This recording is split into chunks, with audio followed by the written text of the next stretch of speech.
But basically, like I said, Torman was alluding to the fact that this is a sticky situation because Novak had gotten a couple good games under his belt, and then found himself on the sidelines. And he's talking about the transfer. This was reported by Tommy Boger at the Stash, and just sidebar on the Stash, Ananda. It has been reported that there's a rumor that the Stash could be dropping in on this humble little pod very, very soon. So watch out for that one. Watch out for that one. By the way, I told him the other day that for as much love as Stash gets, his hair is Gambit like. And so he's rocking that good hair, man. So Tommy, we can't wait to link up with you. He must have appreciated that allusion to. Actually, no, I won't say it just in case people have not watched Deadpool yet. I was gonna make a reference, but I'm gonna skip it just in case. Okay. It's like, oh, okay, no spoilers. No spoilers. No spoilers. All right. Well, like I said, Tommy was the first one to report this. Of course, Novak wasn't even in the lineup for this match against Seattle. He's only played 8 games since coming over, and the Galaxy did spend big money on him. We know that Greg rates him very highly.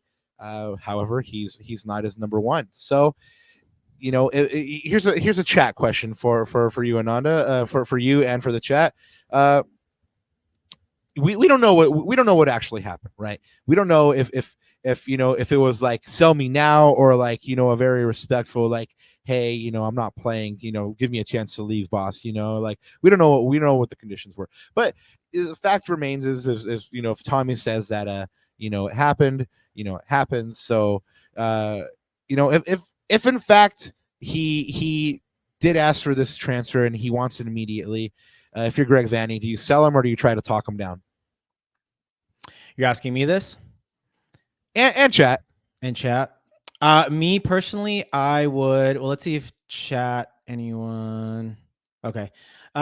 So me personally, I would just try to keep him. I mean, honestly, if you try to sell him too, he's played 8 professional games in MLS for LA Galaxy and all comps. I mean, how much value are you actually going to get from him, right? You've already invested $1 million into this guy.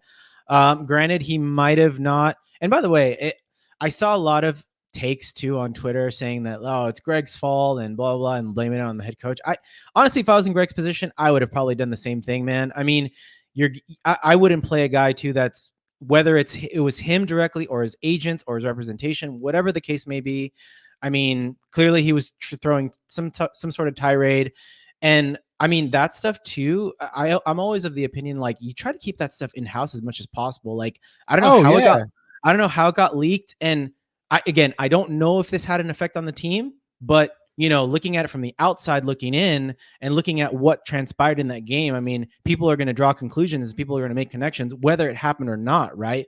Perception sometimes isn't reality, or however that saying goes. So and sometimes perception's the biggest indicator on and like what everybody believes anyway. It's not even fact. Exactly. It's just like the perception of what they believe, Yep. So that's where I'm at with that, man. I wish we would have kept it in house, but I think we've invested a lot in this guy, and I see a lot of the attributes. And Josh made a great point in that it takes 1 or 2 clunkers from McCarthy to get dropped, and for Mitrovic to be that next starting keeper. I mean, it literally only takes like 1 own goal or just a complete disaster class of a game for Mitrovic to get in there. I mean, that's not out of the realm of possibility. And by the way, knock on wood, I don't wish this on anyone, but it also takes 1 little injury from McCarthy to get out of the lineup as well. So I think he's just got to stay patient. He's young. He's only played 8 games. I think his chance will come, but I think he's got to know that, hey, your chance is going to come, and just be patient, man. But like I said, I wish this hadn't gone out into the open air. I wish they would have kept this in house. Absolutely, and it's the first crack in the veneer of like togetherness that that the Galaxy have cultivated this year. GCam says optics are vehemently important. Absolutely. Last year, in a lot of these matches, towards the end of the wire, the Galaxy didn't have that perception of being together, and that's why they lost. That's why they were losing. This year, there's very much been that perception that this team, their brothers, are fighting for each other, and this is kind of, like I said, like the first kind of like little chink in the armor. Last year, I will tell you this behind the scenes all the time, and I would never Yeah. report on these things because they were very much unsubstantiated. But last year, I would get snippets and rumors all over the place. This player doesn't like this player. This player has beef with this player. These players are always get together and they exclude, these other players from this country. Like this year, I haven't gotten any of that. But this is like the first worrying thing that we've seen, and hopefully it doesn't take a toll on the locker room. But hopefully it gets handled quickly, decisively. He's shown that he's loved. He's shown that he's in the plans. He's for the future. I mean, again, $1 million for this player is not inconsequential, and I see why Greg likes him, and hopefully Greg's able to convince him, like, hey, I like you. You are going to be the guy for me. Just be patient. Well, all of that to say, John McCarthy took the starting goalkeeping spot in this match.